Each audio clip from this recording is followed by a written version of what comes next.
Welcome to the Creative Journey series channel. My name is Rosemary Geralt and I'm the founder of this channel, and I'm on a mission to find and share as many inspiring stories as I possibly can. So my guest today is no different. She is the provincial leader of High Hopes, and its organization that has helped thousands of families countrywide, where they help parents with deaf children or babies, guide and support them through the process, making the right choices for their families and for their children for the future. This service is entirely free, and I would like to welcome the inspiring Marla Perumal, and she's going to share her journey with us. So welcome, Marla. Thank you so much for joining us today. Thank you, Rosemary. Thank you for having me. It is such a pleasure. So, Marla, you've told me your incredible story, and I'd like you to share with us what were the fears you had when you suspected that your baby boy may be deaf. You're grown up with the notion that when a person's deaf, they're deaf and dumb. That's how they were related to.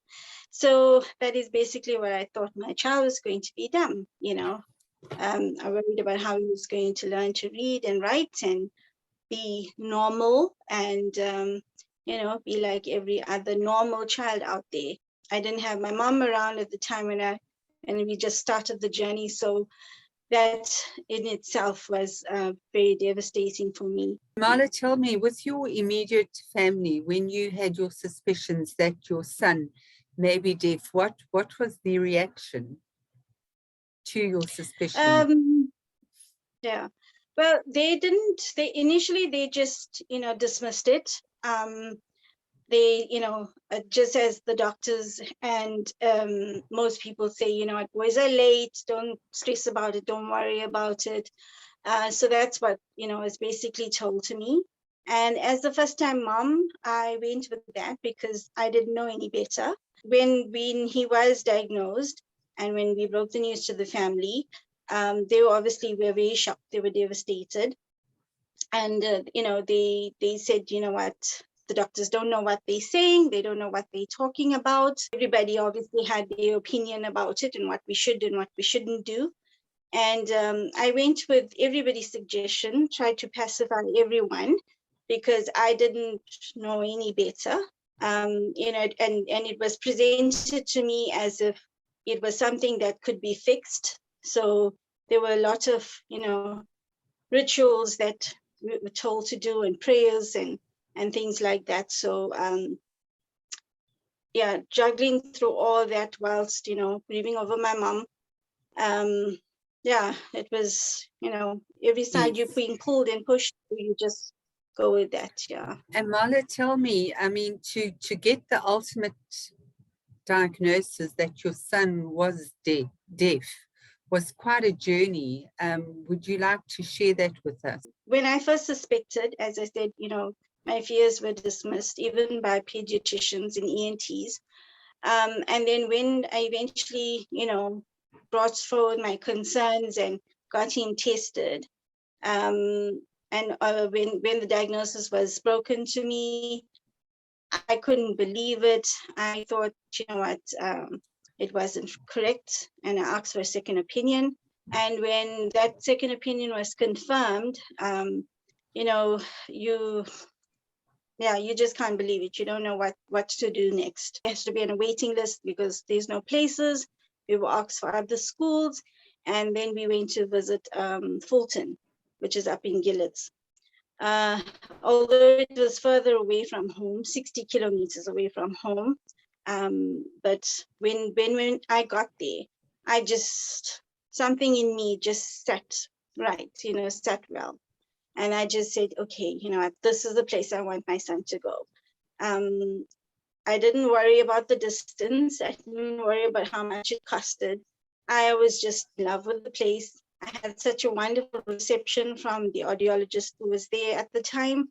And I just knew that this was it. Just something in me, something in that place just drew me to the school. Okay, so I lost my mom very tragically. My mom was actually murdered. And sadly, my brother was involved in the murder. And as you can imagine, it just threw everything, just threw us. Together with dealing with that, and the fact that my child was deaf, it was, to put it subtly, devastating, So it was going to court a lot, attending all those proceedings, taking my son to all his appointments. And it was, a whole juggle and a struggle act between those two. I'm very grateful at the time I had the support of my husband. I can really applaud you for getting through such a tragic and difficult time and then putting your energy into your child. You mentioned earlier that the school you chose was 60 kilometers away from your house. Tell me about some of those challenges you faced. We had to really beg and borrow, transport to get to school. I'm very grateful for family that was there, during that time, who assisted. But it was a real struggle. There were days when, I stayed at a sister who lived closer to the school for a week, and we'd come over the weekends, which obviously wasn't an ideal situation. There were days when we would travel, leave home at 6 in the morning and come back home at 6 in the evening, where we used to travel with my husband to work into school. And yeah, there were days when we'd borrow vehicles and the vehicles would break down or something happened, and eventually we just bit the bullet and we just said, you know what, we have to get another vehicle. It was a huge sacrifice, but definitely something that we had to do. And it also helped, with me assisting other families and other kiddies to take them with me to school. You have a child, you have a deaf child and a hearing child. And what was it like bringing up both? How did that impact on you as a mother when you had this one child who needed so much care and intense attention to ensure that they could be successful in their life going forward? And then, of course, you had a hearing child who also needed your attention. So how did you balance that? When I look back, I put in a lot of time and, attention and care into my son, because it was traveling the distance and it was getting back home and working with him, because he had to be on par as his hearing peers. The school followed the same curriculum as any mainstream hearing school. My daughter, she just, I think, sailed through school. I don't know sometimes how she did it, but she was an exemplary student as well. And, I drop her off in the morning, go to school with my son, come back and fetch her. And she just got on with whatever she needed to. We'd have our conversations, have our chats. She knows to sign. She learned to sign with her brother, so they have a good relationship, and they communicate wonderfully together. Even keep secrets from me sometimes. But they found their way, and they just click as siblings. Yeah. Marla, with all this tragedy and hardship in life and the beauty of your children doing well, tell me, number one, tell me about your son's success. My goal was for him to achieve his matric, which he did at Fulton, and then go on to tertiary studies. His forte was IT, and that's a field that he went into. And at the beginning of this year, his graduation was held late because of COVID. So he graduated with his diploma in IT from Belgium IT University in Pretoria. That said, tell me about your daughter's success, because she was also part of this the struggle. So she's actually first year at Stellenbosch University studying chemical engineering. Congratulations. So Marla, if you look at yourself in this whole process, what did you find out about yourself? Okay, what I've found out about myself is that I'm resilient and strong. And although that, and all my adversities in life has made me stronger. When I was in this journey with my son, I discovered an organization called High Hopes. And when I heard about what it entailed, I just knew I had to become a part of it. I just sat in the training center and I cried because everything that High Hopes offers a family, I wish I had back in my time when I first discovered, because I had no support system. It was only when I went into school with my son, I'd met some other moms, and then we began sharing and formed our own support group in our support system. And some of those wonderful moms I'm still friends with, gosh, 22 years later. Yeah, this is where my passion lies, with little kids and babies.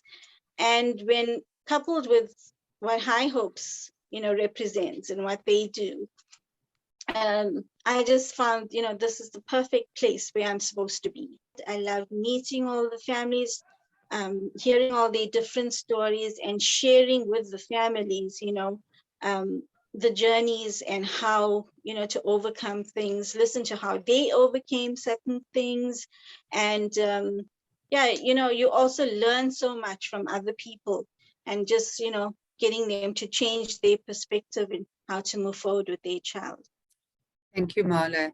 So, Marla, if there are parents with deaf children listening to us right now, what advice, even if the child hasn't been diagnosed and they suspect that maybe their child is deaf, or that intuitive feeling you had that was overridden by relatives, what advice would you give to these parents? Definitely, yes, listen to those instincts. A mother instinct is really wrong, and just act upon it. Don't let anybody dismiss whatever you're feeling. If you feel something is not right, act upon it.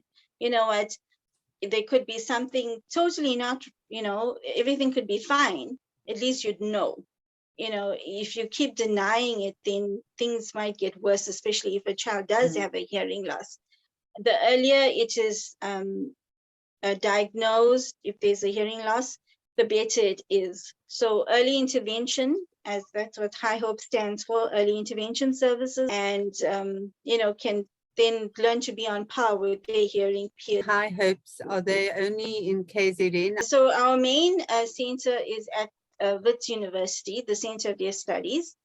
And then we have 6 provinces. So it's Gauteng, Eastern Cape, Western Cape, Limpopo, KZN, and Mpumalanga. So if people would like to get hold of you or High Hopes, how can they do that? Okay. So you can go onto the website, which is www.highhopes.co.za. Can contact me on my email address at marlaperumal6@gmail.com, and on my cell phone, which is 0845 999909. Thank you, ladies and gentlemen. That was the amazing, inspirational Marla Perumal. Thank you, Marla. I think you have given so many people hope, and I really appreciate the fact that you have taken time to come and have this discussion with me today. Thank you so much. Thank you so much, Rosemary, and thank you for having me.